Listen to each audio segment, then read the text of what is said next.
Now this is the Paul who has rewritten the life of Jesus Christ and said to us, one, Jesus said, I came not to change and alter the law. Whose law? The law of Moses. Not one jot, nor one tittle, till heaven and earth shall pass away. No one must change or alter the law. For anyone that does so is the least in the sight of God. That's what Jesus said. Now Paul said he came with a new covenant. Paul said he came with a New Testament. Paul said he came to the Gentiles and that they no longer had to, those that followed Paul, they no longer had to observe the law of Moses. What was the law of Moses? The 10 Commandments. They no longer had to. They could eat pig's meat. The Jewish people today, following the law of Moses, they can't eat pig's meat. So how could Paul change that law and tell them they could eat pig's meat? Paul said they didn't have to circumcise. All Muslims, all Jews, all of those that follow the prophets are circumcised.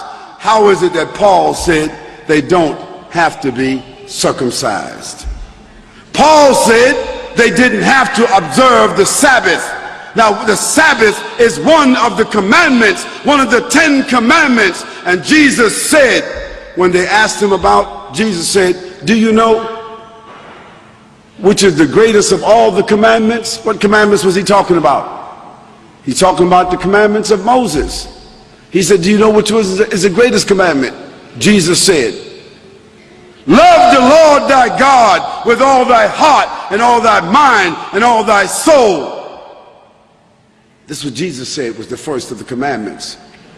Because that commandment from Moses was, hear ye, O Israel, the Lord thy God is one, and thou shalt not worship anyone except the Lord thy God, and thou shalt not bow down to any graven images in the heavens or in the earth or in the sea below. For the Lord thy God is a jealous God, and thou shalt not worship any gods along with him. That was the first of the commandments. But Paul said we didn't have to observe that commandment. And it was through the epistles of Paul that Constantine later on, 300 years later, he decided to reconcile this new Jesus at the Council of Nicaea. To be specific, in the year 354, it was Constantine that reconciled Paul's Jesus from the historical Jesus and decided that he would go with Paul's Jesus and kill everybody else. And that's where the Trinity was born. That's where the incarnate God was born. That's where the atonement was born. That's where the idea of Jesus Christ being crucified, dead and buried for 3 days and coming back was born. This is where the idea of Jesus being God was born, because Constantine accepted that idea. Because Constantine had already deified his father as Sol Invictus.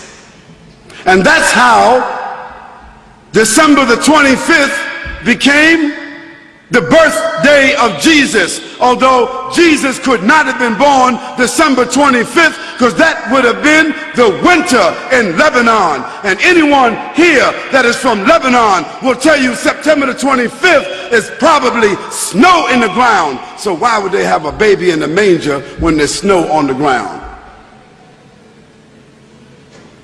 But that was the date of the Sol Invictus.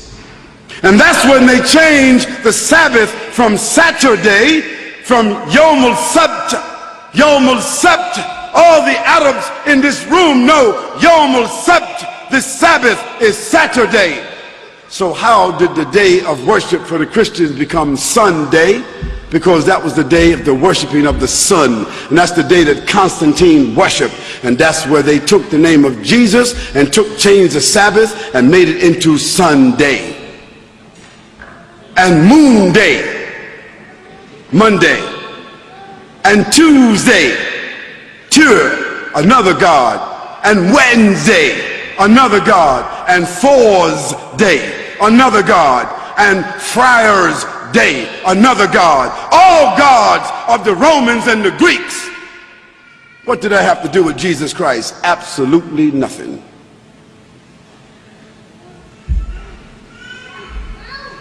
So a new covenant was born through Paul and the collaboration and the official documentation of Constantine, who then assigned an official bishop of Rome. That bishop of Rome became the official pontiff of the Catholic Church.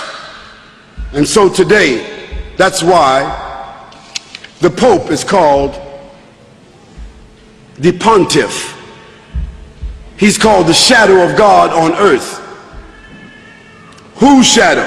Whose God? The God of Paul, the God of Constantine. Certainly not the God of Jesus.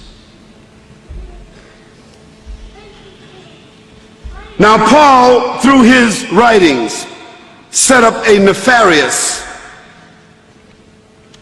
situation that virtually stamped out, wiped out, imprisoned, tortured, killed, eliminated all of the Unitarians, because those that followed Jesus Christ were called Unitarians. That means they were subscribing to one God. And what happened to the Unitarians? They were thrown to the lions. They were thrown to the lions until they were gradually eliminated. Then Constantine made Christianity the official religion. Why? Because he made a distinction between the Nazarenes and the Christians. If you were Christian, you were cool. If you were Christian, you were official. If you were Christian, you could be assimilated. If you were Christian, you were Constantized. If you were acceptable, if you embraced the Pauline doctrine, then you became a Christian. And Christian then became an antithesis of the Nazarenes. It also became an antithesis of the life and the message of the historical Jesus.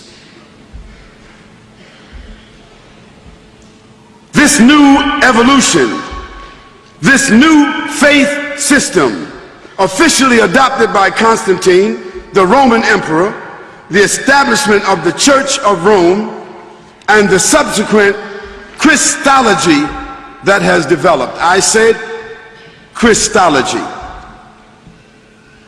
Now, what is Christology? Christology is the scientific, systematic dramatization and mythological replacement of the historical Jesus. That's what Christology is. Because if we want to love Christ and follow Christ, we have to follow the real Christ. We have to follow, find, and subscribe to the historical Christ. The issue is, who is willing to follow the historical Christ?